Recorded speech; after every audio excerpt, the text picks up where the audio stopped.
предыдущих видеоуроках мы говорили о том, что в татарском алфавите 39 букв.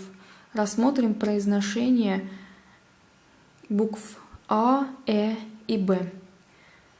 Во всех татарских словах в первом слоге буква А произносится О. Как будто после звука А мы добавляем еще и звук О. О. Пример. Болан. Болан.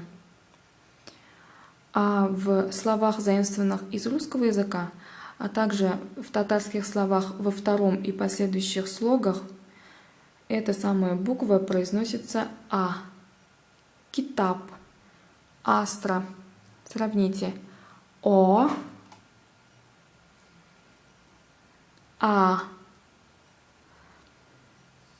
Буква Э во всех случаях произносится как Э. Например, мектеп. Данный звук является трудным для произношения для русских, так как в русском языке похожего звука нет. Есть похожий звук в английском языке, как, например, в слове black. Поэтому для англичан легче произносить этот звук. Но русские также могут научиться правильно произносить данный звук, если будут соблюдать правила. Нужно широко раскрыть рот, как при улыбке. Говорят, улыбка до ушей.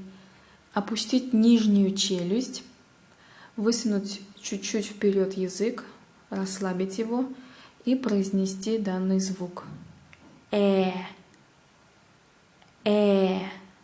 Тогда он получится правильным. Мектеп. Мектеп. Буква Б во всех татарских словах и словах, заимствованных из русского языка, читается Б. Например, в слове бока.